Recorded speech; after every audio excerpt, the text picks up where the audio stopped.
Hello guys, it's Darksigner here from the German Duel Masters channel and welcome back to another video. Today I got deck profile for you guys. It's from my first place finish from our third IDC tournament and I played my Forbos Control deck. So if you guys are just here for the list, you can take a peek here and leave it there, but if you want to hear the more in-depth explanations on some card choices and about the deck in general, feel free to bear with me and go through this profile together. So first of all, I need to shout out our community member Ultra. He's the reason why I sorted the deck this way. He gave me the idea to sort the deck not by colors or by mana cost, but rather by the functionality of the cards.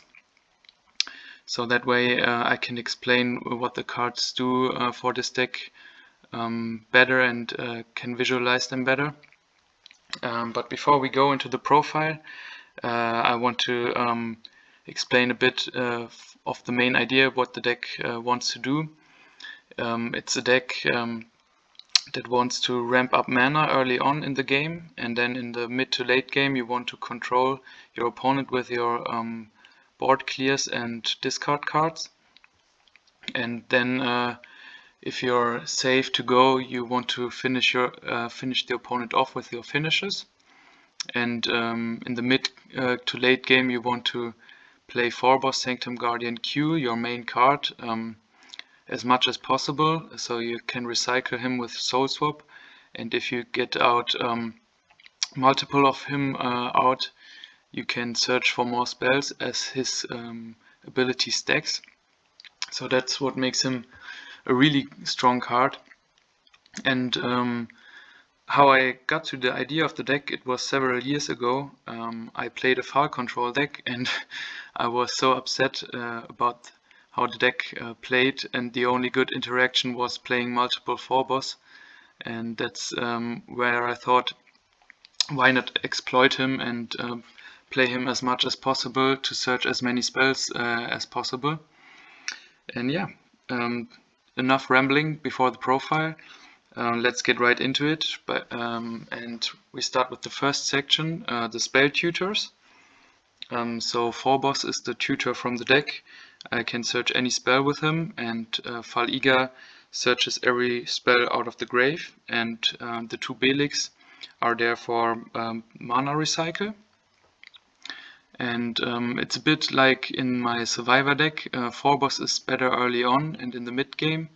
You need him to enable all your plays, but in the late game Fal-Iga takes over and is the better card, as it can recycle everything. And Belix is therefore a utility if something got stuck in your mana zone. You want to get it back to your hand. Next off, we got the creature tutors. So we have Soul Swap for the mana zone, Dimension Gate for the deck, Morbid Medicine for the grave, and Miraculous Rebirth has a dual purpose. It's also a removal spell, but it can also fetch you creatures out of your deck. So yeah, it's really nice if your opponent has something like a Coral or Aqua Surfer on board. So you can clear that and get a Fal-Iga or Forbos out of your deck.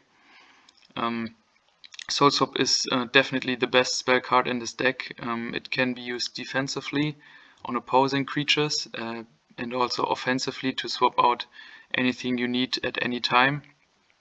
And Dimension Gate is there because we play a total count of 50 cards, so you want to see your key creatures as soon as possible, and that's why we max out on Dimension Gate as well. Morbid Medicine isn't too important early on, you only need it in the late game, that's why you only play two of it. But with Morbid Medicine and Fal-Iga you can basically create an infinite cycle of creatures or spells, whichever you want. That's a really strong engine in the late game. And now we move on to the finishers of the deck. we have our 3 finishing creatures, Cryptic Totem, Bolmedius Steel Dragon and Bazagazil Dragon. So Cryptic Totem is the better finisher if you have an established field position and you have many creatures on board. You can just drop Cryptic Totem, and if your opponent doesn't have an out for it, it's game over in the next turn immediately. But in a simplified game state, Cryptic Totem isn't too good, as it gives your opponent options to play in his hand. In that situation, Bolmedius is way better. So if both players are top decking and don't have much field presence, you'd rather drop a Bolmedius. So I play the 1-1 split to get out whichever one I want at the opportune time. And Bazagazil is just a complementary piece. It's also a removal card, but it complements the finishers quite well. As with Bolmedius, I'm not a fan of finishing all shields with his ability. I'd rather just get 4 shields out and then break in with the other creatures. So there Bazagazil can help, and with Cryptic Totem and Bazagazil you only need 2 other creatures to finish the opponent. So those two combine very well. And then I circled the Miraculous Meltdown, as I kinda specified also as a finisher. It's mainly a comeback card, of course. If you're behind and you play this, that can turn the game around, but in conjunction with Bazagazil Dragon, it can finish the opponent immediately. Maybe you know the combo with Meltdown and Pyrofighter, but as I have so much mana excel in this deck, I often have the 40 mana required for Meltdown plus Bazagazil Dragon.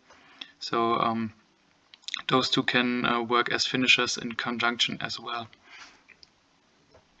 Then we go to the bottom half of the deck, where we have our removal cards.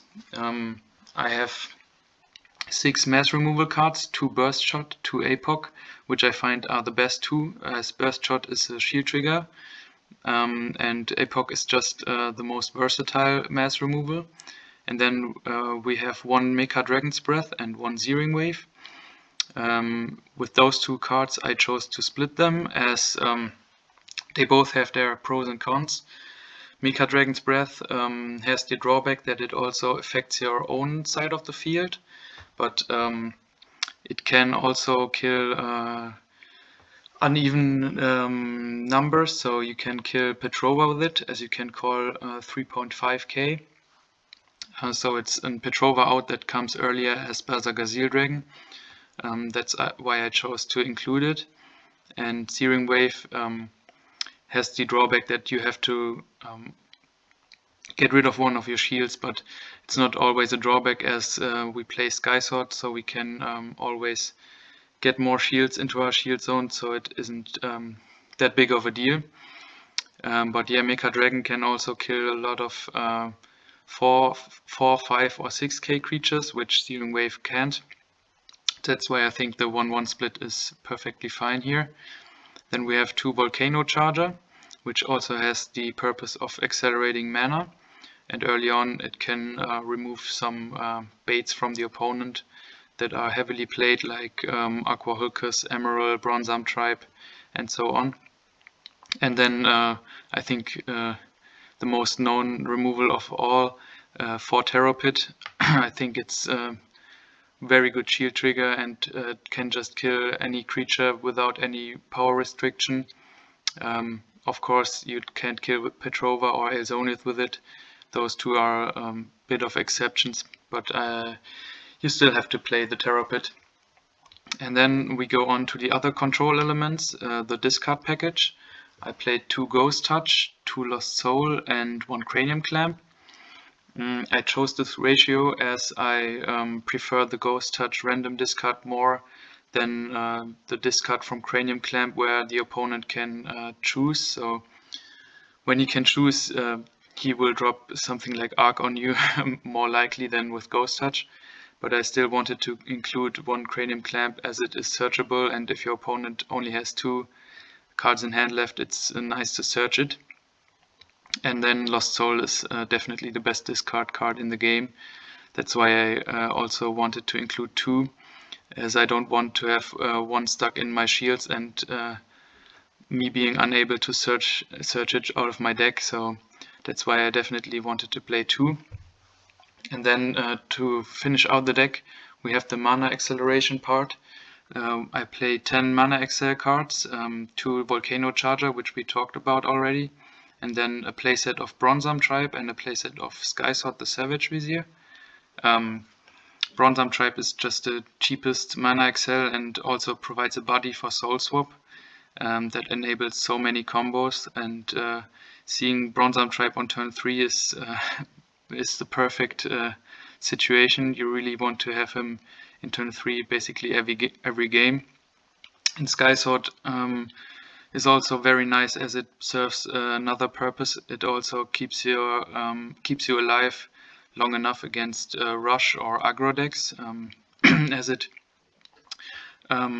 generates shields more and more, and you can recycle him with Soul Swap as well. So if your back is against the wall, you can always swap him in and out, and then you can survive long enough for your control spells to stabilize the game.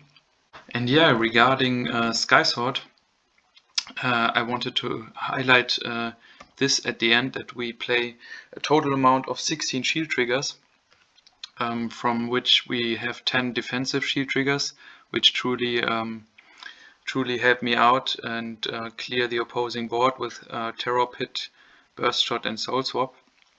And then 6 utility shield triggers with Dimension Gate and Ghost Touch that give me some kind of advantage for free. And yeah, to finish the deck profile, I wanted to talk about possible changes I would make to this list. I think the double Ghost Touch didn't perform too well, as I was too afraid to discard in turn 2, as everybody was on Archi de la Serna in this tournament and also in the few past tournaments. I think this is a trend that is pretty widespread. So I think I would test a 1-1 split between 1 Ghost Touch and 1 Locomotiver, as in turn 4 I'm not too afraid to randomly discard my opponent, as I can answer the De La Serna in the next few turns and don't have to rely on shield triggers only. And also Locomotiver would provide a 4-drop body, so I have a target for 4 mana with my Miraculous Rebirth, which would also be quite nice. I think this is a change I would make, but otherwise I'm very happy with this list. I played this deck like for 4 years now, and I changed a lot in this time, and at this point I'm very satisfied on how it is performing. And yeah, I hope you guys enjoyed this more in-depth deck profile. It's really my favorite deck and I hope you enjoyed it as well.